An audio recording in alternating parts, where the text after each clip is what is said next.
So in this video, we're going to be getting into the aspect where Dan Pena in his book talks about how to interview banks. And he has actually given a script within the book of warming up the banks, building a relationship with the bank. The bank, you have to create an impression on them. You have to build a relationship prior to the funding. You don't go to the bank the day you need the funding. You go to the bank when, and these are his words, by the way, you don't go to the bank the day you need the funding. You go to the bank for a future lending, and the bank is going to look at you as a sophisticated entrepreneur, because you are having a conversation with them about a funding requirement that will take place in 3 months from now, 6 months from now. So the banks really appreciate if you come there in advance and you sort of create a presentation for them as to what you're doing, and create an awareness about your company.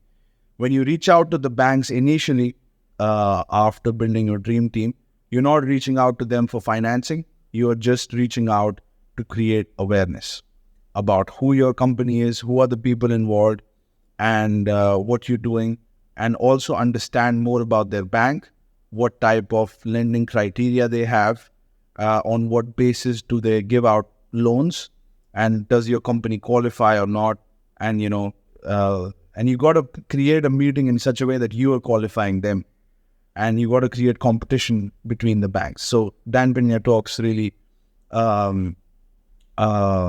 in detail about this aspect in the book as to how to interview financial institutions.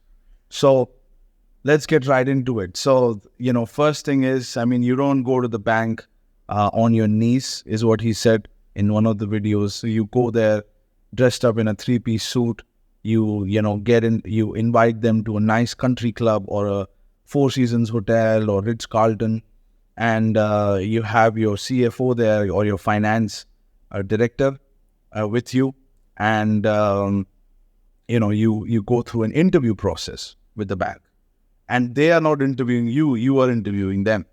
So you want them to be on their back foot, you want them to feel the pressure from you. So rather than you being nervous and feeling nauseous, you have to put pressure on them, and create this dynamic where you are the one asking the questions and they are the ones, telling you the responses. So the first meeting is basically, you don't go in there with a business plan. That's what Dan Pena says. You go in there with, a big picture idea. This is what we are doing. We are going to be acquiring businesses in this industry. And, these will be the transaction sizes. Do you lend in this industry? What do we got to do to get a loan approved for $1 million deal? What do we got to do to get a loan approved for a $10 million deal? You're really understanding them. What kind of cash flow to debt service coverage you look at. There are some specific questions that you ask them to gather data. And this data is very important, because once you find a business that you want to buy and you need money for that business, then you go back to them and you will go back to them based on the data you gathered initially.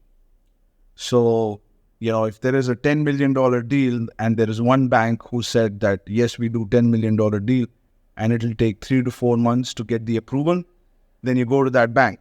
Some bank may say, oh no, we cannot do $10 million deal.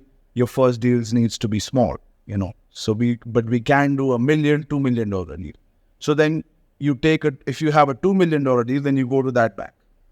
So you interview hundreds of banks, and you get really good at it.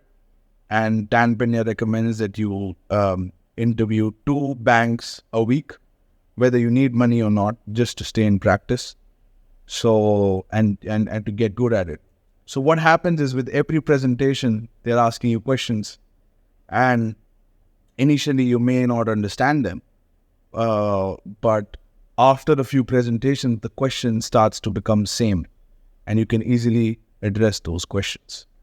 So the first intention of the meeting is to just talk about the business plan, the vision of your company. You're not really giving them a business plan and to interview them and gather data, and you may have a second round of meeting where everything stays the same. You still meet them at the country club. You still have a nice suit. You still have your CFO, and you continue that nice impression.